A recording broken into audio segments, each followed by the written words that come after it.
Saúde, amada igreja, com a paz do Senhor, amém? Deixa eu vou trocar de microfone aqui, só um minuto.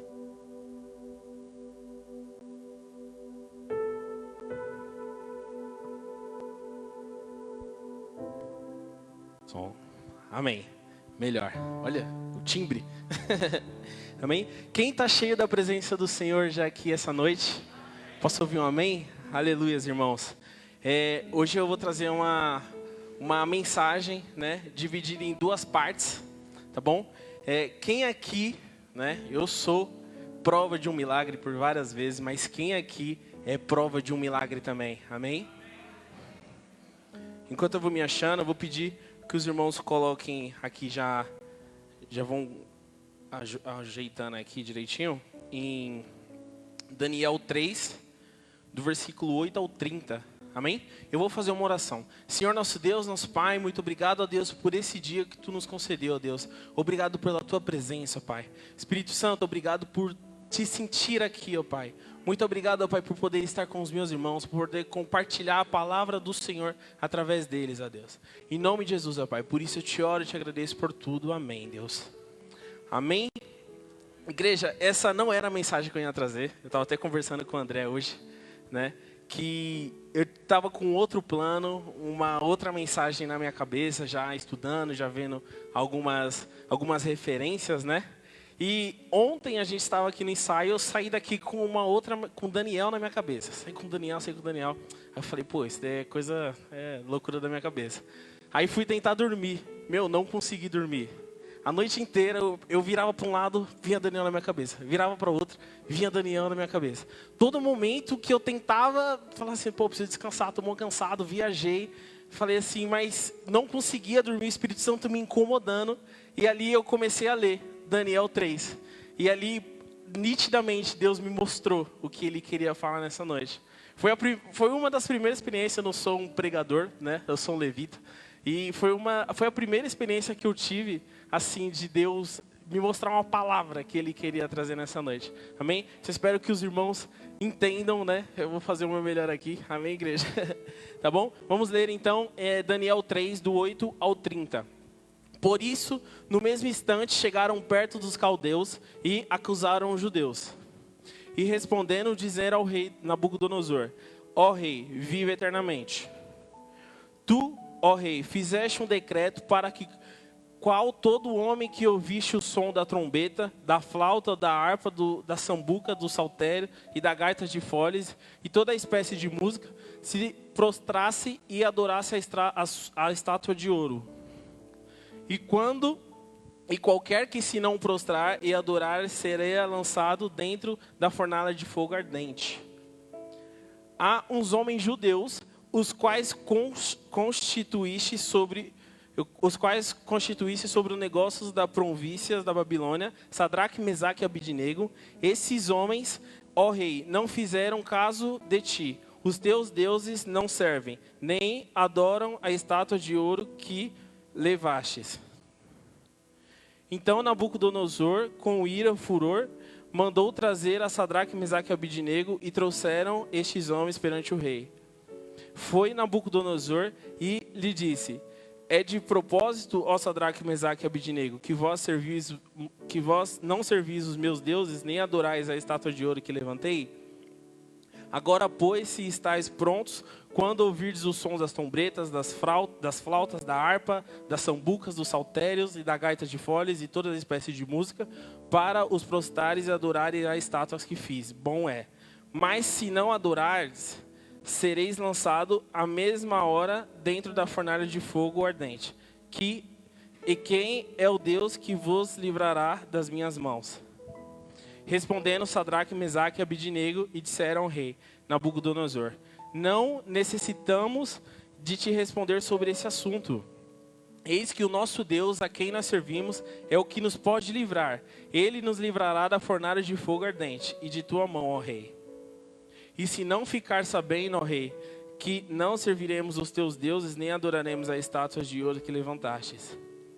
Então Nabucodonosor se encheu de furor e mudou-se o aspecto do seu semblante contra Sadraque, Mesaque e Abidnego. Falou e ordenou a fornalha e ordenou que a fornalha se aquecesse 7 vezes mais para que se costumava aquecer. Mais do que se acostumava a aquecer. E ordenou que os homens mais poderosos que estavam no seu exército que atassem a Sadraque, Mesaque e Abidnego para lançá-lo na fornalha de fogo ardente. Então estes homens foram atados, vestidos com as suas capas, suas túnicas e seus chapéus e as demais roupas, e foram lançados dentro da fornalha de fogo ardente. E porque a palavra do rei era urgente, e a fornalha estava sobremaneira quente, e a chama de fogo matou aqueles homens que carregavam Sadraque, Mesaque e Abidnego. E estes 3 homens, Sadraque, Mesaque e Abidnego, caíram atados dentro da fornalha de fogo ardente. Então o rei Nabucodonosor se espantou e se levantou depressa. Falou dizendo aos seus conselheiros: não lançamos nós dentro do fogo 3 homens atados? Responderam e disseram ao rei: é verdade, ó rei. Respondeu dizendo: eu, porém, vejo 4 homens soltos andando e passeando dentro do fogo, sem sofrer nenhum dano. E o aspecto do 4º homem é semelhante ao Filho de Deus. Então, chegando Nabucodonosor à porta da fornalha de fogo ardente, falou dizendo: Sadraque, Mesaque e Abidnego, servo do Deus Altíssimo, sai e vinde. Então Sadraque, Mesaque e Abidnego saíram do meio do fogo. E reuniram-se os príncipes, os capitões, os governadores e os conselheiros do rei. E contemplando esses homens, viram que o fogo não tinha poder algum sobre os seus corpos. Nem um só cabelo da sua cabeça se tinha queimado. Nem as suas capas se mudaram. Nem o cheiro do fogo tinha passado sobre eles. Falou Nabucodonosor dizendo: bendito seja o Deus de Sadraque, Mesaque e Abidnego, que enviou o seu anjo e livrou os seus servos, que confiaram nele, pois violaram a palavra do rei, preferindo estragar os seus corpos, para que não servissem nem adorassem algum outro Deus, senão o Deus deles. Por mim, pois é feito um decreto pelo qual o povo e nação e a língua que disser blasfemar contra Deus de Sadraque, Mesaque e Abidnego seja despedaçado, e as suas casas sejam feitas de monturo, porquanto não há outro Deus que possa livrar como este. Então o rei fez prosperar a Sadraque, Mesaque e Abidnego pela província de Babilônia. Amém? É um texto muito lindo, né, igreja? Fala a verdade. E eu meditando, né, eu lendo esse texto, eu consegui separar aqui 4 pilares. 4 pilares que eu achei muito interessante, né, que a gente consegue trazer hoje pelos tempos de hoje e se comparar um pouco com essa história que aconteceu, né. Eu fui pesquisar primeiro sobre o tema da igreja, né, milagres. O que significava milagre, né? Um ato ou um acontecimento fora do comum, inexplicável pelas leis naturais. Acontecimento formidável, estupendo, né? É algo inexplicável, né? Quem aqui já viveu algo inexplicável? Eu já vivi algo inexplicável e eu vou falar isso para vocês mais para frente, né? A primeira coisa que eu quero, até que os irmãos gravem, eu quero tentar interagir, tá bom? A primeira coisa que eu quero que vocês entendam sobre esse texto que a gente leu é que sempre nós teremos acusadores, né? No versículo 8 ao 13, vou pedir para que o irmão fique aí que eu vou dar uma lida, tá bom? Do 8 ao 13. Por isso, no mesmo instante, chegaram perto de alguns caldeus e acusaram os judeus. Pode passar, Dick. E respondeu dizendo ao rei Nabucodonosor: ó rei, que vive eternamente. Tu, ó rei, fizeste um decreto, blá, blá, blá, blá, enfim, e todas as espécies de música prostradas adorarão a sua estátua de ouro. Pode passar, Tique. E qualquer que se não prostrar e adorar, seria lançado dentre deles uma fornalha ardente. Há uns homens judeus, os quais constituíste sobre o negócio da província da Babilônia, Sadraque, Mesaque e Abidnego, homens, ó rei, não fizeste caso de ti. Os teus deuses não servem, nem adoram a estátua de ouro que tu levantaste. Só mais um. Então Nabucodonosor se fez com ira e mandou trazer Sadraque, Mesaque e Abidnego e trouxeram perante ao rei. Irmãos, quantas vezes nós se deparamos com os nossos acusadores, né? Às vezes nós mesmos somos os nossos acusadores. Quantas vezes eu, Estevão, sou uma pessoa que muitas das vezes eu me pego lembrando do meu passado, das coisas ruins que eu já fiz. E eu fico me auto-acusando, eu fico me auto-relembrando daquilo, fico me auto-martilhando daquilo. Mas aqui em Isaías 54, 17 diz assim: toda a ferramenta preparada contra ti não prosperará, e toda a língua que se levantar contra ti em juízo a tu condenarás. Esta é a esperança do servo do Senhor, a tua justiça de mim procede, diz o Senhor. Só Deus pode nos julgar. Só Deus pode, né? Sempre eu fico pensando, né? Sempre tem pessoas.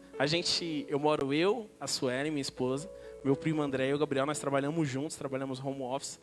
E muitas das vezes a gente fica um acusando o outro, óbvio na brincadeira, mas um lembrando do passado do outro. Um falando, pô, você fazia aquilo. E muitas das vezes, igreja, o inimigo ele é assim na nossa vida, né? Quantas vezes nós queremos prosseguir e nós ficamos presos nas acusações que nós temos no nosso passado, sendo que você não é essa pessoa mais. Você é uma pessoa transformada. A segunda coisa que eu quero que vocês gravem é que sempre querem nos impor algo na nossa vida. Eles sempre querem impor um modelo que nós devemos seguir, que nós devemos viver e etc. Peço que o Patrick já coloque aí no versículo 13 ao 15, Tique, por favor. Do 13, Tique, por favor, 13. Então Nabucodonosor com ira e furor mandou trazer Sadraque, Mesaque e Abidnego. O próximo. Falou Nabucodonosor e eles lhe disse: é de propósito que Sadraque, Mesaque e Abidnego, que vós não servis aos meus deuses, nem adorais a estátua que eu levantei. Muitas das vezes as pessoas se questionam por que você é diferente. Por que você, num sábado à noite, você está aqui hoje na igreja servindo a um Deus Altíssimo? Muitas das pessoas não entendem, mas você sabe o seu interior, você conhece o seu interior. Pode passar, Tique. Agora, pois, se estáis prontos, quando ouvirdes o som das trombetas, das flautas, das harpas, dos sambucas, dos saltérios e da gaita de foles e toda espécie de música, para vos prostrares e adorares a estátua que eu fiz, bom é. Mas se não adorares, sereis lançado na mesma hora dentro da fornalha de fogo ardente. E quem é o Deus que poderá livrar das minhas mãos? Aqui a gente vê nitidamente que Nabucodonosor quer fazer um acordo com Sadraque, Mesaque e Abidnego. Ele fala assim, cara, é só você, se vocês se prostrarem, se vocês fizerem dessa maneira, que é legal para mim, a maneira que o mundo quer que eu seja, o mundo quer que eu haja dessa maneira, o mundo quer que eu haja daquela maneira, o mundo quer que eu escute esse tipo de música, o mundo quer que eu faça, tome esse tipo de atitude. Muitas das vezes nós vemos Nabucodonosor na nossa frente e nós se pendemos a ele. Quem é você? Né? Assim como Sadraque, Mesaque e Abidnego, Tique, pode passar para mim, por favor? Eles responderam Sadraque, Mesaque e Abidnego e disseram ao rei Nabucodonosor: não necessitamos de responder sobre esse assunto. Passa, por favor, Tique. E eis que o nosso Deus, a quem servimos, é que pode nos livrar. Ele nos livrará da fornalha de fogo ardente da tua mão, rei. Muitas das vezes, igreja, a gente quer ser aceito. A gente quer entregar os costumes do mundo para ser aceito pelo mundo, sendo que nós sabemos que nós não somos daqui. Amém? A terceira coisa que eu quero que vocês entendam é a obediência, né? O quão bom é a obediência, né? Aqui já continuando, Tique, eu já peço até que você continue. E se não fica sabendo, ó rei, que não servimos os teus deuses, nem adoraremos a estátua de ouro que tu levantou. Então Nabucodonosor se encheu de furor. O mundo, muitas das vezes, eles não compreendem, né? Eu lembro que na escola, vou falar até algo muito mais recente. Nos Estados Unidos, quando nós morávamos lá, tinha pessoas da igreja que eram recém-convertidas, que a gente conversava, e eles vinham questionando, falaram, cara, não, nada a ver. Eles, tipo assim, né, tentavam me convencer que o evangelho era errado, dentro da igreja, que acabaram de entrar, né? Falaram assim, não, mas isso daqui eu não concordo. Pô, um negocinho disso daqui, como pode, né? Mas aqui diz, olha só, e eles ficavam bravos, né? Eu ficava questionando, falava, não, cara, você tá entendendo errado, senta aqui, deixa eu te explicar. E eles ficavam bravos, falavam assim, não, tal, aí depois outro dia voltava, e é aqui. E falou e ordenou sobre a fornalha que se aquecesse 7 vezes mais do que costumava aquecer. Pode passar, Tico, por favor, só mais esse. E ordenou os homens mais poderosos que estavam no seu exército. Enfim, né? Aqui, ó, Deus, né, irmãos, se a gente vê em várias histórias da Bíblia, a gente vê que Deus, ele sempre está à procura dos obedientes, né? Das pessoas que o servem de verdade, as pessoas que se entregam de verdade para Ele. Deus é onisciente, Deus é onipresente, Deus conhece os nossos corações, Ele conhece o seu anseio, Ele conhece as suas vontades, seus desejos, né? E Deus, Ele sabe do que você precisa. E Ele quer as pessoas que sejam obedientes de coração, né? Em 1 Samuel 15, 22 diz assim: Samuel, porém, respondeu: acaso tenho o Senhor tanto prazer em holocausto e em sacrifícios, tanto em que obedeça a sua palavra? A obediência é melhor do que o sacrifício, e a submissão é melhor do que a gordura dos carneiros, né?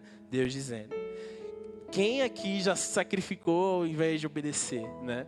Quem aqui já se deparou com algum momento que, tipo assim, você tem aquele objetivo, ok? E você se pega e fala assim, não, aconteça o que acontecer, eu vou chegar lá. Aconteça o que acontecer. Eu, Estevam, sou teimoso, né? A minha esposa fala, meu irmão, meu pai sabe muito bem. Eu, muitas das vezes, já passei por cima de muita coisa para tentar conquistar algo que eu queria. E quantas das vezes, quando você está prestes a conquistar, não é nada aquilo do que você imaginou, ou o caminho que você seguiu não foi legal e você se arrepende daquilo, você nem quer ou você nem consegue aquilo, né? Então, a gente temos que ser obedientes, né? Precisamos ser obedientes ao Senhor e ter a sensibilidade de falar com o Espírito Santo em nossos corações. E o quarto e último exemplo aqui que eu quero deixar para vocês que fica no versículo 24 e 30 ao 30, que pode pôr esse, eu faço questão de ler, tá bom? Então o rei Nabucodonosor se espantou e se levantou depressa, falou dizendo aos seus conselheiros: não lançamos nós dentro do fogo 3 homens atados? Responderam e disseram ao rei: é verdade, ó rei. Respondeu dizendo: eu porém vejo 4 homens soltos, que andam passeando dentro do fogo, sem sofrer nenhum dano, e o aspecto do quarto era semelhante ao Filho de Deus.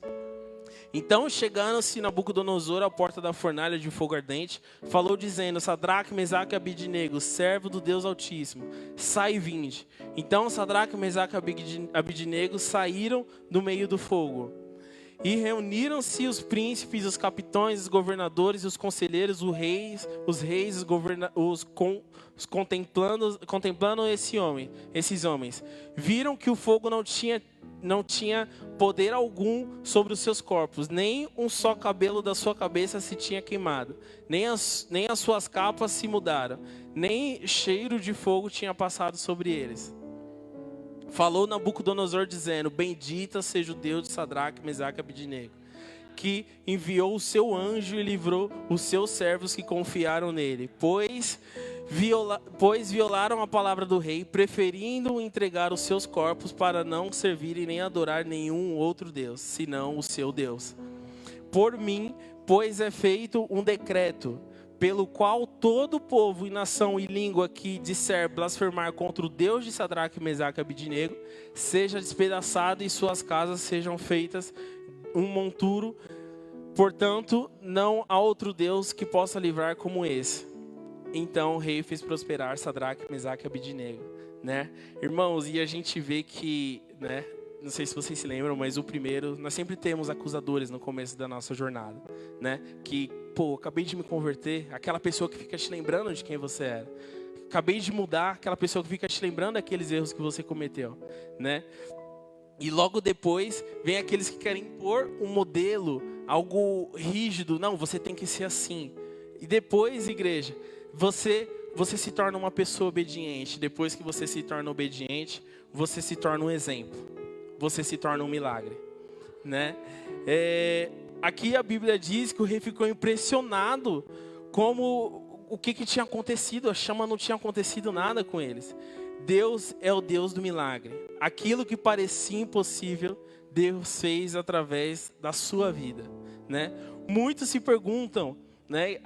Eu vou contar o nosso testemunho daqui a pouquinho. Eu estou tentando ser breve até para mim ter o tempo para contar o nosso testemunho. Muitos já conhecem, mas eu faço questão de falar um pouco mais detalhado dessa vez. Alguns momentos muito importantes para a gente. E muitas pessoas já perguntavam muito para a Suelen, falavam, pô, como que... Perguntavam para mim sobre ela, né? Falavam assim, meu, como que a Suelen conseguiu passar por aquilo? Como que vocês conseguiram passar por esse momento? Quantas das vezes as pessoas perguntam, se ficam pensando, meu Deus, como fulano conseguiu, como aquela pessoa conseguiu passar por esse momento? Como ela não desistiu? Como ela não entrou em depressão? Como ela não se entregou? Igreja, é isso que eu digo para vocês, Deus tem planos para a nossa vida, né? E assim como tinha esse quarto homem, o quarto homem sempre está presente em nossas vidas. Quando você está passando por momentos difíceis, Deus está lá. Tem um anjo acampado, Deus ao seu redor, né? E você no seu íntimo sabe que havia outra pessoa ao seu lado, naquele seu momento. Eu sabia, né? Eu vou contar para vocês mais pra frente. E eu tinha, por mais que era um momento que eu estava muito delicado, não sentia muita coisa, mas eu sabia que tinha alguém do meu lado. Amém? Assim como esses jovens tinham um quarto homem, o anjo do Senhor enviou para proteger eles, hoje mesmo Deus já enviou um anjo para te ajudar nessas causas que parecem ser impossíveis. Amém? Porque Ele é. E eu peguei aqui um trecho de um poema praticamente de uma banda que a gente gosta muito, evangélica, e diz assim: Ele é o Rei dos Reis, Ele é o Senhor dos Senhores, Ele é o advogado fiel, Ele é o Cordeiro de Deus, Ele é a ressurreição e a vida, Ele é juiz, Ele é o Senhor dos Senhores, Ele é o homem de dores, Ele é a cabeça da igreja, Ele é mestre, Ele é a testemunha fiel e verdadeira, Ele é a rocha, Ele é o sumo sacerdote, Ele é a tempestade, Ele é o vento forte, Ele é a chuva forte, Ele é tudo em todos, Ele é a água vida, Ele é o pão da vida, Ele é o alfa, Ele é o ômega, Ele é a videira verdadeira, Ele é o Messias, Ele é o santo, Ele é o mediador, Ele é o amado e o mais belo entre milhares, Ele é o carpinteiro e o bom pastor, Ele é a luz do mundo, Ele é a imagem do Deus invisível, Ele é o verbo, Ele é a pedra angular, Ele é o salvador, Ele é o servo, Ele é o autor e consumador da nossa fé, Ele é poderoso, Ele é o Pai eterno, Ele é o leão da tribo de Judá, Ele é o eu sou, Ele é o príncipe da paz, Ele é o noivo, Ele é o unigênito, Ele é maravilhoso, Ele é Emanuel, Ele é o Filho de Deus, Ele é a aurora do dia, Ele é o Amém, Ele é o Rei dos judeus, Ele é o profeta, Ele é o Redentor, Ele é a âncora, Ele é a brilhante estrela da manhã, Ele é o caminho, Ele é a verdade, Ele é a vida. Essa parte é demais. Meninos querem ser homens, homens querem ser reis, reis querem ser deuses, mas somente um Deus quis ser menino e se fez servo de todos os irmãos. E o castigo que se traz a paz estava sobre ele, e sobre as suas pisaduras nós fomos sarados. Mas o Pai lhe deu um nome que é acima de todos os nomes, e o seu nome será chamado Maravilhoso, Conselheiro, Deus Forte, Pai da Eternidade, Príncipe da Paz. E um dia todo joelho se dobrará e toda a língua confessará que Ele é Deus. Amém, igreja? Né? A gente teve um vídeo no início que falava sobre o grande eu sou. Ele é o grande eu sou. Amém? Ele é o Deus que conhece a sua angústia. Ele é o Deus que sabe o que passa na sua mente. Ele é o Deus que vai curar as suas feridas. Amém, igreja? Eu vou começar um testemunho. Vou até expor. Havia conversado com a Suelen, que nesse momento ia ser ela. Mas, né, eu entendo ela. É difícil estar aqui em cima. Amém? Mas, enfim, eu separei até uns tópicos aqui para mim não perder no andamento. Tá, igreja? Mas acredito que eu conheço aqui, acho que todo mundo, uma ou duas pessoas que a gente não conhece. Muitos de vocês conhecem um pouco da nossa história, né? A gente, há mais ou menos 3 anos atrás, a gente iniciou um sonho, 3 anos e meio atrás, mais ou menos, a gente iniciou um sonho de querer atrás de uma vida melhor, de uma oportunidade melhor. Com 17 anos eu tive a oportunidade de ir para os Estados Unidos, meu pai me abençoou com essa oportunidade. E eu pude conhecer aquela cultura e fiquei apaixonado por lá. E naquele momento eu voltei para o Brasil e falei, meu Deus, Suelen, ali é o nosso lugar, ali que a gente vai morar.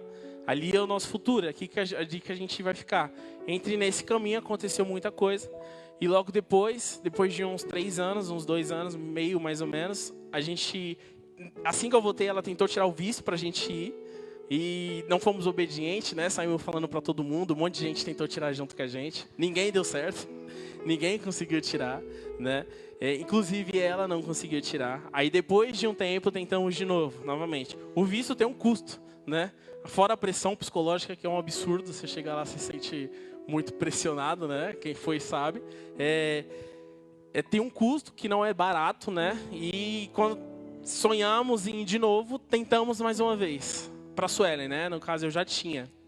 E foi negado pela segunda vez, né? Irmãos, e assim, é sistema, né? Hoje a internet não é como antigamente, que fulano não conhecia, ou é análise na hora. Não, é um sistema que pré-aprova ou não. Talvez o cônsul ele tenha até a opção de decidir ali na hora, mas o sistema já diz se a pessoa está pré-aprovada ou não. E aí começou, a gente já ficou extremamente abalado, né? Quando foi negado, a gente falou, meu Deus, e aí, será que é para ser? Será que Deus quer que a gente vá? Será que é um propósito verdadeiro? E eu, Estevão, nessa época, era aquele momento que não importava o que aconteceu, eu ia passar por cima até conseguir, né? Não orgulho disso, tá, irmãos? Não sejam assim. E a gente, arranjando meio, conhecendo pessoas daqui para lá, conseguimos, mais uma vez, tentar o visto da Suelen, e pela 3ª vez foi aprovado. Eu lembro que era lá em Santa Amaro, eu voltando no carro assim, falei, meu Deus, agora Suelen, nada nos para. Antes disso, nós casamos, porque como eu já tinha visto, a gente fez umas consultas, o pessoal falou assim, casa para ela poder ter vínculo com o seu visto, né? Aí a gente casou 50 dias antes do nosso casamento mesmo, do nosso previsto para casar, tudo para que se pudesse passar o visto. Enfim, passou. Aí começou as preocupações de casamento, aquela loucura, viagem para fora, né? Tudo em silêncio ainda porque ela não tinha visto. Se eu não me engano, o visto dela saiu, acredito que uns 25 dias antes da nossa viagem. Era uma coisa assim, tipo... Eu tinha comprado a passagem, né, pai? Meu pai foi comigo lá na CBC. Eu comprei minha passagem, acho que 4 meses antes, a Sueli não tinha nem visto. Pra vocês verem o quão pouco ansioso eu sou, né? Não tinha nem visto, eu já fui lá, peguei minha mãe e falei, não, mãe, vamos fazer uns carnês, a gente fez. A Sueli não tinha nem visto, não sabia se ia dar certo, se a gente ia perder ou não. Mas eu tinha fé, uma coisa, pelo menos eu tinha, era fé, né? E casamos, conseguimos, amém. Aí chegou o dia da festa, fizemos a festa, a igreja ajudou muito, os irmãos aqui ajudaram muito, né? Que a gente é muito grato por todo aquele momento, pra gente foi muito especial. Foi os nossos últimos dias aqui, né? Foi muito dolorido pra gente. E aí chegou o dia do verdadeiro adeus, né? Eu lembro que os meninos foram lá em casa, tinha um pessoalzinho em casa, aí fomos pro aeroporto. Aí chegou o dia, a hora de dar as costinhas, né? Pô, só de lembrar, ó. Pô, dói, hein? Aí de dar as costinhas, aí, pô, deixamos nossa família. E a gente não sabia se ia voltar. Nossos planos não era voltar. A gente falou assim, a gente vai pro que tiver que ser. A gente vai lá, se tiver que ficar ilegal, a gente vai ficar. Se tiver alguma oportunidade, a gente vai abraçar. A gente vai viver lá é a nossa vida. A partir de hoje vai ser ali que a gente vai construir nossa família. Vai ser ali que a gente vai construir nossos amigos, nossa nova igreja. Foi esse pensamento que saímos daqui, né? E aí, enfim, chegamos lá. Aí meu primo nos recepcionou, nos ajudou muito, muito. Cheguei lá, o carro que ele tinha, ele me deu. Ele falou assim, Estevão, mano, só continua pagando para você poder trabalhar, mano. Sei como que é chegar aqui, ele me deu. Eu comecei a trabalhava que nem louco, igreja, né? Eu sei que o Júlio e a Bia tá ali, eles também já moraram no exterior, assim, né? Moraram aqui do lado, mas moraram e a gente trabalhava que nem louco, né? Que nem louco. E assim que nós chegou lá, já no avião, Suelen já estava passando mal, e depois de uns 15, 20 dias mais ou menos, fizemos o teste, a Suelen grávida. Acabei de chegar em outro país, não falo a língua, não conheço ninguém. A gente só conhecia o meu primo Caio.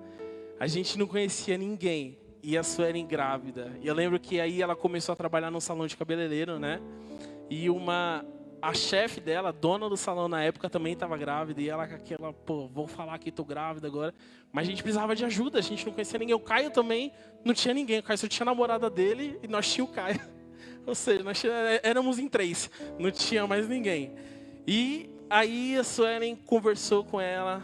Tivemos ali um primeiro, né, os primeiros socorros. Ela deu uma ajuda, falou o que a gente tinha que fazer, como que a gente tinha que reagir a essa situação. E ali começou a nossa batalha, né? Eu fui e comecei a morar na casa do meu... Estou falando detalhar porque aqui é minha igreja, minha família, amém? Eu quero que vocês saibam o que aconteceu e para que Deus seja edificado na nossa história, amém? E ali começou... Morávamos na casa do Caio, meu primo, que alguns de vocês conhecem. E, pô, já tava um mês quase ali, a gente já tava ele também, era o espaço dele, tava 2 anos longe já, tava acostumado. E aí a gente começou a procurar um lugar. E ali foi nosso primeiro milagre na América, né, Su? Que a gente ia, os calções, os depósitos eram tudo 3, 4 meses. E lá o aluguel mínimo era $1.500. E a gente saiu do Brasil com $1.800, a gente não tinha dinheiro. Se tinha algo que nós não tinha, era dinheiro, né?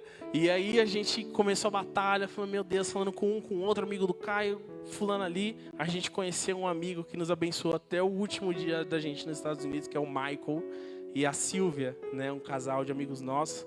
Sou muito grato a Deus pela vida deles, que Deus colocou as pessoas certas. Vocês vão entender que nos momentos de dificuldade na nossa vida, parecia que Deus colocava aquela pecinha de xadrez.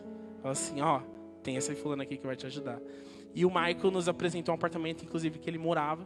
E lá o depósito era $300 e um mês adiantado, alguma coisa assim. Só que nós não tínhamos $300 nem um mês adiantado. Acho que nós tínhamos $500, uma coisa assim. E a gente olhou e a mulher falou assim, ó, é o seguinte, se você quiser, era numa quinta-feira mais ou menos. Se você quiser, você pode se mudar no sábado, mas para se mudar você tem que pagar. E se você não se mudar lá, é uma loucura, né? De brasileiro querendo arranjar lugar, você vai perder essa vaga e você vai ter que ficar procurando em outro lugar.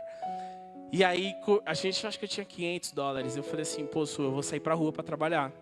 E eu lembro que naquela semana ela ia trabalhar no salão de cabeleireiro e eu ia pra rua trabalhar. Eu fiquei uns 3, 4 dias trabalhando mais ou menos umas 16 horas todos os dias. Trabalhando sem parar, sem parar, sem parar. Trabalhando que nem louco pra gente conseguir um lugar pra gente ficar.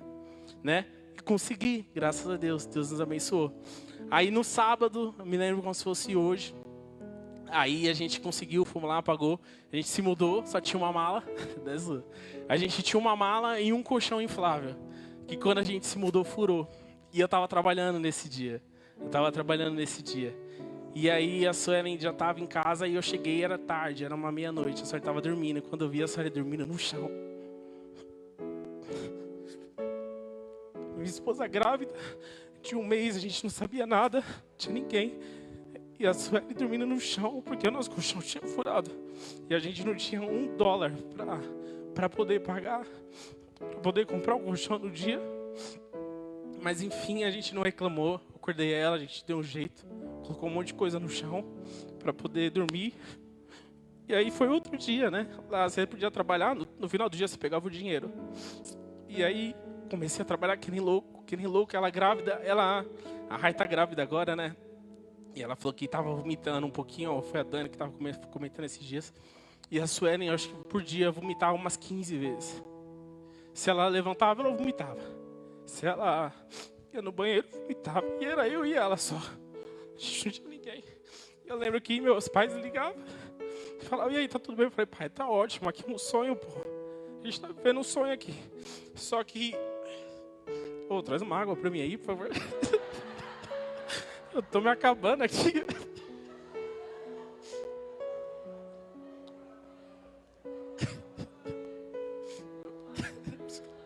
Preciso me hidratar, pelo menos, né? Que vai ter mais lágrimas, gente. Isso é só o começo, viu? De 2 anos e pouco, isso aí foi só o primeiro. E... Enfim...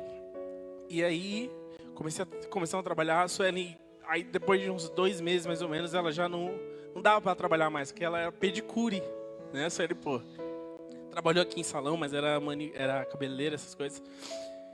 E, enfim, aí, pô, mexendo com o pé, vomitava que nem louco. Aí era complicado. Aí eu falei, pô, Su, para, né? Ganhava muito pouquinho também, era extremamente explorada lá por brasileiros, né? Lá, infelizmente, a galera é muito oportunista, né? Ali a gente conheceu o valor das pessoas de verdade, né? O valor de ter alguém que realmente, tipo assim, te quer o seu bem e não tá te explorando, né? Tanto que quando eu voltei, nós temos empresas e eu sou o cara que menos quer explorar, né? Os moleques sabem, eles ficam falando que eu sou muito bonzinho, quer dar tudo pra todo mundo. Mas enfim, que a gente viveu o que é a exploração, assim, entre aspas, né? E aí eu falei, isso, para de trabalhar, fica em casa, fica de boa e eu vou pra rua. Eu trabalhava de Uber nessa época. Trabalhava muito, irmãos. Muito, muito. Eu saía 3 horas da manhã, 3h30 e voltava às 6, 7 horas da noite. Só que para acordar 3h30, 8 horas você tem que estar dormindo. Então eu chegava, comia e dormia. Chegava, por isso que, né, não tinha tempo para fazer exercício, viu, gente? De verdade. Então eu chegava, comia e dormia. Chegava, comia e dormia e trabalhava assim 7 dias por semana. Não tinha descanso. A gente frequentava uma igreja gringa, né, americana. Lá o americano é muito frio. A gente não tinha amigos. Né? A gente morava no condomínio e era eu e ela. Era um estúdiozinho, era um quarto e cozinha. Era um quarto, cozinha e banheiro, né, amor? Até relativamente grande, dava pra mobiliar, mas enfim. E aí, pelo fato de estar grávida, a gente falou, pô, a gente precisa pelo menos de um quartinho de alguma coisa, né? A gente, aí vai o Estevão mais uma vez pra loucura de trabalhar que nem louco pra poder, né, subir um degrauzinho pra uma casa um pouquinho melhor, no mesmo condomínio, no mesmo prédio. Só pra gente poder, pra quando ter o bebê, poder ter um lugar pra pelo menos dormir, né? No seu mesmo lugar que assiste televisão e etc. E aí conversamos com a manager, conversamos com a síndica, né? Ela falou, não, tem essa opção aqui pra vocês, tal. Só que é esse valor a mais, tem que completar um depósito, tem que fazer aquilo. E aí a gente começou a ralar, ela não, na época, né? Só eu. E aí conseguimos mudar, só que aí nós não tinha nada, não tinha sofá, né? Ainda dormia no colchão inflável, se eu não me engano foi uns 8 meses, né?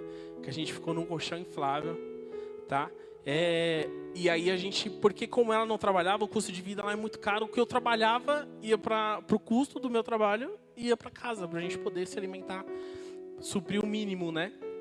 E aí, enfim, a gente pegou, se mudamos, foi tudo bom. Aí começou um período na minha vida que era um período de gratidão.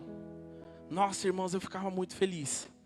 Meu Deus do céu, eu lembro que tem uma música chamada Great Are You Lord, que significa tipo grande é o Senhor. E eu ouvi aquela música e eu chorava de felicidade. Eu falava, caramba, mano.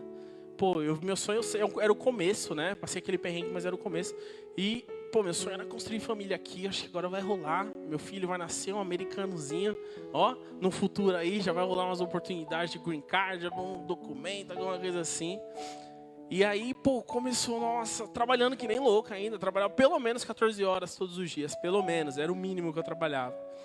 E aí peguei, pô, felizão. Lembro que o Henrique, né? O Henrique que toca teclado aqui. Foi uma época que a gente se tornou muito próximo, que ele me mandava mensagem, a gente conversava.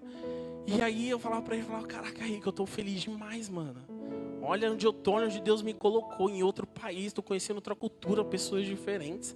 Não frequentava uma igreja brasileira lá ainda, então a gente ainda não tinha amigos, tinha 1 ou 2. E o Caio, né? O Caio era muito presente na nossa vida nesse momento. Sou muito grato a ele também por isso.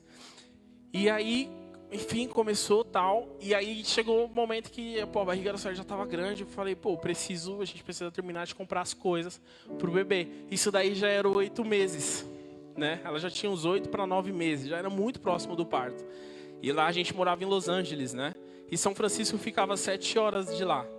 E em São Francisco as taxas são maiores, então por isso quando você trabalha você recebe mais. Então eu falei assim, posso, ela conheceu alguém. E esse alguém falou pra ela, falou assim, não, meu marido vai para São Francisco e vai fazer dinheiro. Lá ele faz, pô, $2.500 na semana. Eu falei, pô, caraca, sério, então eu vou. Aí ela falou assim, só que tem que dormir num carro. Eu falei, pô, Estevão, isso daí não é um problema pra mim, né? Peguei e deixei a minha esposa com 8 meses e meio, mais ou menos. Ela tava muito grande já. Foi mais ou menos uns 15 dias antes do acontecido, uns 25 dias antes do acontecido. Vocês vão entender. Aí eu fui e fiquei 15 dias em São Francisco, dormindo dentro de um carro, tomava banho numa academia, comia fast food o dia inteiro, trabalhava, acordava 3 horas da manhã e lá eu trabalhava muito mais, porque eu tava ali só pra isso. Pô, chego em casa, não tenho o que fazer. Então, lá não tinha casa, né? Minha casa eu tava dentro dela o dia inteiro. Então, eu pegava e eu trabalhava, 16 horas por dia. Só voltava lá pro estacionamento, pra um parking que era só pra dormir. Aí peguei e fiz isso por 15 dias. Eu lembro que chegou um dia que eu não tava aguentando mais. Eu trabalhei 14 horas e falei, mano, eu vou voltar pra Los Angeles. E voltei, 7 horas de viagem, chinelando nas rodovias, né? E cheguei de madrugada lá. Quando eu cheguei em casa, a Suelen, a barriga dela tinha crescido demais, né? Chega acho que um momento da gestação, principalmente mais pro final, que parece que desenvolve muito rápido, né? Parece que de uma semana para outra cresce muito. E eu lembro que eu olhei assim para ela e falei, meu Deus, era madrugada, eram umas 3 horas da manhã. Eu passei, comprei um ursinho para ela, pra gente... Aí peguei, entreguei para ela, começou a chorar. Falou, caramba, mano, 15 dias longe, né? Deixei minha esposa sozinha, sem ninguém, numa cidade que a gente não conhecia ninguém. Tudo para poder fazer um dinheirinho a mais, para a gente poder comprar as coisas para o nosso filho. Conseguimos comprar, né? Algumas coisinhas, não foi tudo que a gente precisava. Logo após isso, o Bi chegou, uns 2 dias depois, mais ou menos, para vocês terem ideia. E o Bi chegou, tipo, numa quarta-feira, não me lembro o dia certo. E, tipo, numa quinta-feira, a Suelen começou a ter contração. Num outro dia, já, uns 2 dias depois, a Suelen começou a ter contração. Contração, tal, ainda não era muito forte, depois foi aumentando. Aí falou, pô, hoje é o dia. Já tava de 9 meses passado já, né? Um pouquinho, algumas semanas. Uma semana, eu acho. E aí a gente pegou, fomos no médico, né? Lá, graças a Deus, Deus colocou. Aí lá, é o único estado dos Estados Unidos inteiro, a Califórnia é o único que oferece a possibilidade de você ter um filho lá, eles bancam tudo. É o único estado. A gente não sabia. Mas uma coisa que Deus preparou na nossa vida, né? E todos os exames que ela precisava, enfim, tudo ok. E aí, eu lembro que a barrigazinha dela mexia pra caramba, ainda mais quando eu triscava, né? Nossa, bicho, era nervoso. E aí a gente pegou, fomos no médico. E aí no médico, tal, não, ó, vamos ver, vamos medir sua dilatação. Mediram, ela tava com um dedo ainda lá, pelo fato de ser público. Eles vão até o final pra tentar ser normal, né? Parto normalizado. E aí, um dedo de dilatação, mas como ela tava com dor, falou, ó, tem um remédio aqui de dor, é normal, não me lembro o nome do remédio, né? Pra gente foi uma parada que a gente não lembra de muita coisa. E aí, voltamos pra casa. Voltamos mais ou menos umas 11 horas da noite, o Gabriel tava com a gente, o Caio, não sei se ele foi também no dia, acho que não. E aí, a gente voltou pra casa, umas 11 horas, falou, pô, vamos dormir. Então, dormimos, o Gabriel pegou o colchãozinho dele, que dormia na sala, perto da gente ali. A gente foi dormir na nossa cama, eu e a Suelen. Quando foi umas 00:30, mais ou menos, eu acordei com a Suelen desesperada. Ela falou, meu, tá sangrando, tá sangrando. Quando levantou, a cama lotada de sangue. Aí ela foi pro banheiro, que foi a pior cena, e sopou o banheiro de sangue. Muito sangue, muito sangue. Eu lembro que, tipo assim, era umas 2 horas da manhã, eu tava dormindo ainda. Eu falei, mano, entra no carro. Eu lembro, irmãos, que era mais ou menos uns 20 minutos até o hospital, acho que eu fiz uns 5. Fui muito rápido, varava todos os faróis, não tava nem aí, não tava nem aí pra policial, não tava nem aí pra nada. Chegamos lá, Gabriel pegou ela num carrinho né, esqueci o nome, cadeira de rodas, perdão.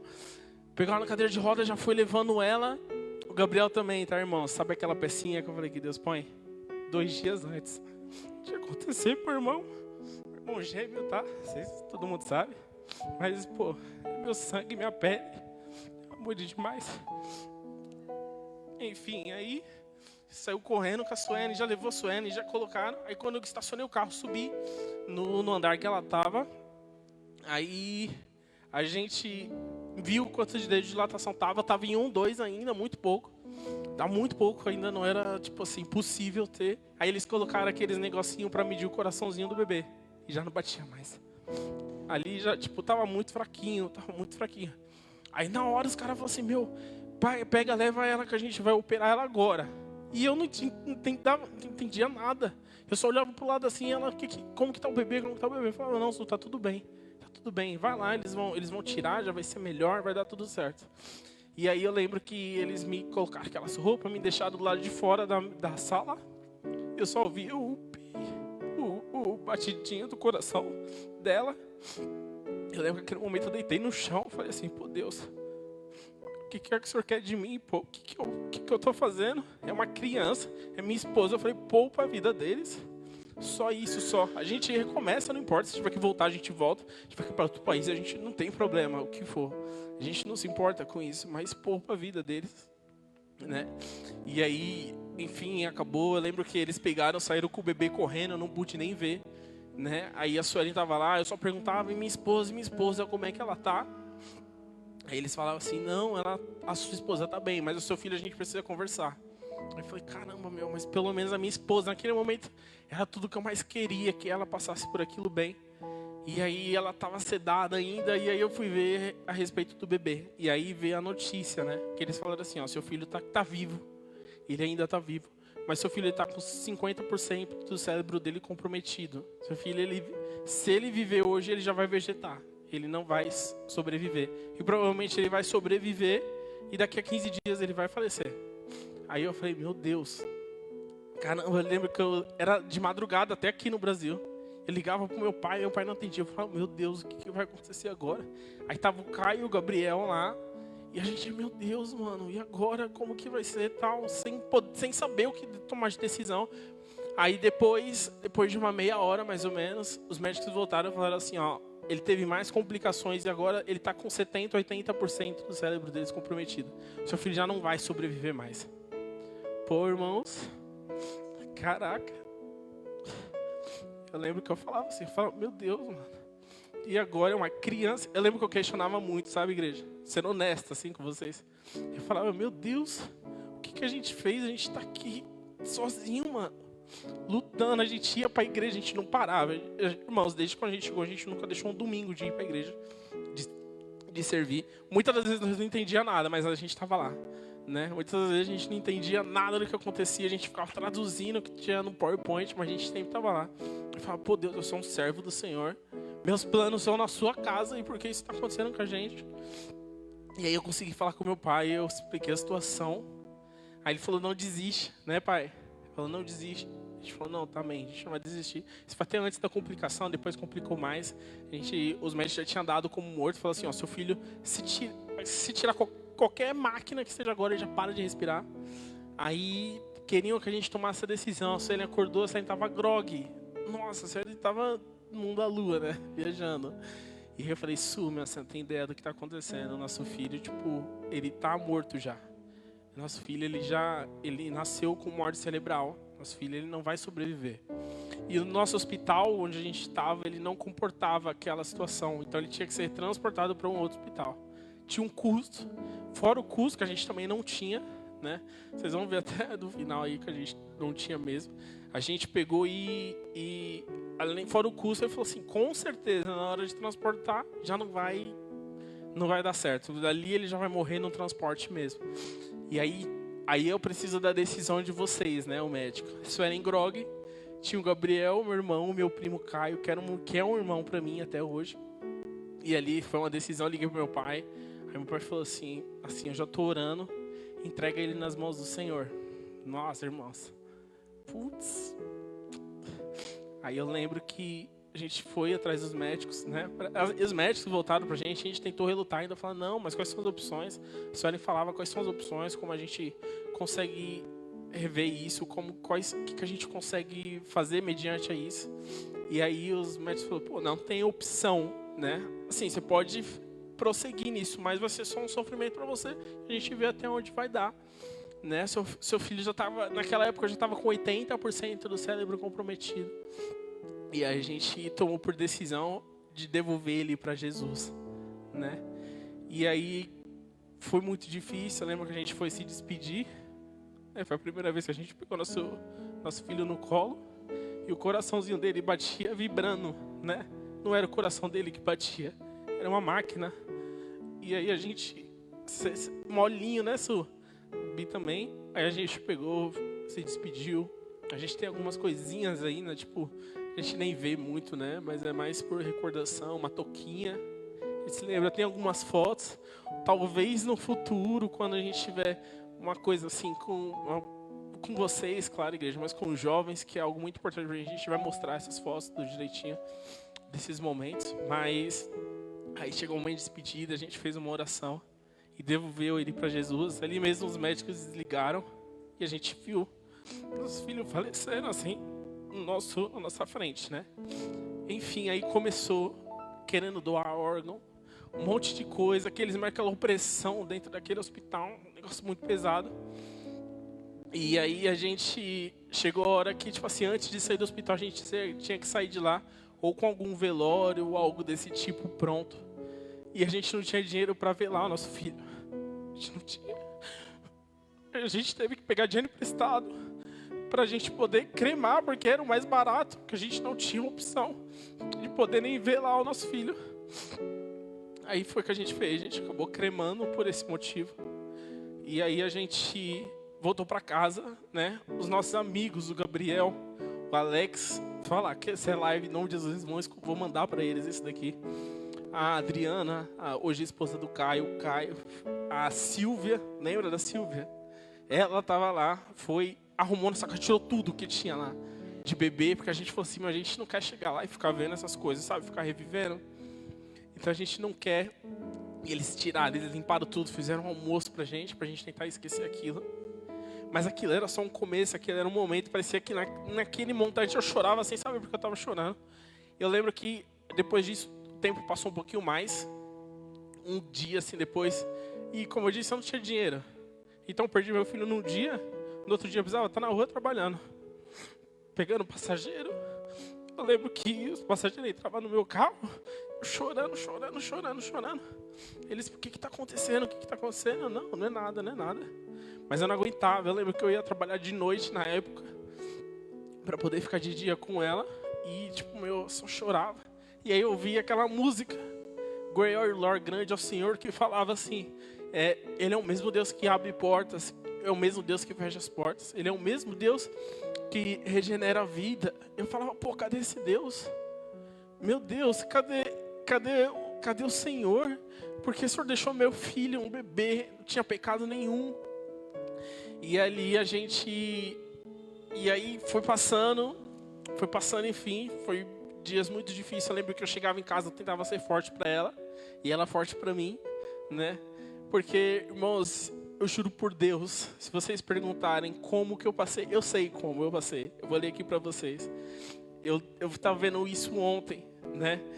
Sabe aquele momento que parece com o Salmo 23? Aquele cara que conhece o pastor nos pastos verdejantes, nas águas tranquilas, nas veredas da justiça, em todos os lugares muito legais de estar. Do nada, esse cara cai no vale da sombra da morte, onde não se vê, onde ele não sente, onde ele não experimenta, mas ele sabe que Deus está com ele.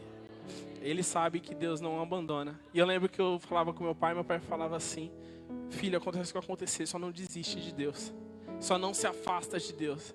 E em nenhum momento, eu lembro que nessa época a gente já estava indo numa igreja brasileira e eu não sentia nada. Eu ia para a igreja e falava, meu Deus, cadê Deus? Eu ouvia louvor e eu buscava mais, eu tentava achar dentro de mim um conforto.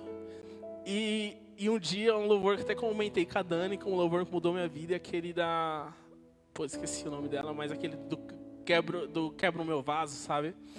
Cara, e aquele foi depois de uma ministração de um pastor e colocou aquele louvor entrou dentro de mim assim, rasgando o meu peito por inteiro, né? Eu tô falando a minha perspectiva, minha esposa também tem a dela, tá bom, gente? Mas aquele louvor me confortou. Naquele momento, aquele Deus que eu sabia que estava lá, eu senti Ele em mim. Eu senti Ele me confortando. E aquele momento eu sei que eu fui curado por Deus. Aquele momento, aquela dor que eu senti, eu entreguei nas mãos de Deus. E por mais difícil que seja falar, eu dei graças por aquilo. Eu sabia que Deus tinha um propósito muito grande na nossa vida. E hoje a gente vê, óbvio, a gente ainda não está vivendo tudo o que Deus quer na nossa vida, mas a gente enxerga o quanto Deus, ele tem planos nas nossas vidas, sabe, igreja? E aí começou, depois que a gente perdeu o bebê, aí começou uma outra saga. Pô, igreja, desculpa o horário, tá? Perdão. Começou uma outra saga que era voltar ao Brasil. Quando a gente perdeu, a gente não queria saber dos Estados Unidos mais. A gente, por um lugar que a gente foi, que queria que fosse o nosso lugar, a gente não queria saber mais daquele lugar mais. Aí a gente falou, pô, vamos montar um negócio. Montamos o negócio, tudo. Aí, tudo que a gente trabalhava, a gente mandava pro Brasil. Tudo, tudo. Eu lembro que até os últimos dias, talvez um mês antes, assim, eu tinha 7 cuecas. Era a quantidade da semana. Era, se no domingo eu não lavasse, na segunda-feira eu não sabia o que ia acontecer, né? Para vocês terem ideia do quanto a gente não usufruía de nada mesmo, sabe? Poucas viagens a gente fez, poucos lugares a gente conheceu, por tanta oportunidade que a gente tinha de estar lá, né? E isso é um adendo, né? Até para terminar já, que aí já são outros tópicos, né? A Suelen, acho que em 25 dias depois que a gente perdeu o bebê, a gente voltou para São Francisco. E tava não só eu, mas eu e a Suelen dormiu no carro por 2 dias.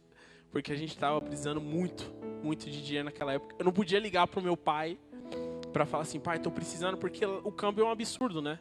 Hoje você manda R$100, chega lá 10 conto, não vale de nada. Então, tinha que, sei lá, eu tinha que resolver. Eu saí daqui um menino, né? Muitas pessoas ainda falam assim, caraca, cadê o Estevão? Eu tava conversando com a Anne uns dias atrás, ela falou, pô, a gente tava esperando o Estevão de antigamente, o brincalhão. Mas, tipo assim, o que Deus me moldou, né? O que Deus me jogou no chão um vaso e me transformou mais uma vez, não tem explicação. Amém, igreja? E dali começou a vontade de voltar e Deus nos abençoou. E hoje a gente pôde estar aqui no Brasil. A gente pôde, há uns meses atrás, a gente fez uma festinha junina, né? Não era uma festinha, era só comidinha típica, assim, com a nossa família, meus pais, minha sobrinha, que eu não vi crescer. Que era uma parada que também pra gente marcava muito. E, pô, reuni-los na nossa casa, ter aquele ambiente, a gente olhava assim, eu lembro que eu assumo, uma hora sentou assim, e a gente falou, caramba, a gente sonhou por anos esse momento, mano. E Deus, assim, tipo assim, não tardou, sabe? Ele colocou no momento certo, ele colocou no lugar certo. Ele pôde nos dar uma oportunidade de morar num lugar legal, de ter um carro legal, de poder ter negócios. E Deus, ele não está parando nas nossas vidas. A gente vê o quanto de propósito ele vem alimentando na nossa mente. Amém, igreja? E o meu milagre que eu quero dizer é o conforto que Deus nos deu em primeiro lugar e a vida da minha esposa. Que isso é o que hoje, né? Todo mundo fala que eu mimo ela demais, assim, em alguns sentidos. Porque, pô, meu Deus do céu, o que a gente passou assim, ela era minha parceira, não tinha ninguém. Teve uma época quando a gente morou sozinho que eu não tinha ninguém. Eu tinha ela e ela me tinha. E eu trabalhava muito, ela ficava em casa, ela ficava sem ninguém em casa. Pensa, ela não teve chá de bebê, não teve enxoval que fala, é a mesma coisa, não sei. Mas, tipo, a gente não teve nada disso. Não teve ninguém pra, tipo, falar assim, não, pô, no dia do parto a gente vai estar lá assistindo, a gente não tinha ninguém. E eu só tinha ela e ela me tinha. E nós dois tínhamos a Deus. O Espírito Santo estava ao nosso lado. Amém, igreja? Então esse é o meu milagre que eu queria contar para vocês. Me perdoe me alugar, tá bom? Mas para mim era muito importante ter esse momento, tá? De poder esclarecer um pouco, de falar um pouco como foi. Não é a primeira vez que eu falo, né? Um pouco sobre isso. Mas é muito bom ver o quanto Deus transformou a nossa vida, né? O que Ele nos jogou no chão, nos fez cacos e nos transformou mais uma vez. Amém, igreja? Eu vou fazer uma oração enquanto a luz sobe, tá? Senhor, nosso Deus, nosso Pai, muito obrigado, Pai, por esse dia de vida que o Senhor nos concedeu, ó Deus. Pai, obrigado por esse momento, ó Deus. Obrigado pela Tua palavra, Pai. Obrigado, ó Pai, por ser o quarto homem nos meus momentos difíceis, ó Pai. Obrigado, ó Pai, por os seus anjos acamparam ao nosso redor, ó Deus. Obrigado, ó Deus, por nos transformar, ó Pai. Obrigado por nos moldar, ó Deus. Obrigado por esse momento, pelos meus irmãos da igreja, ó Deus. Deus, eu só te agradeço, ó Pai. Eu só te agradeço por tudo, ó Deus. Em nome de Jesus, amém.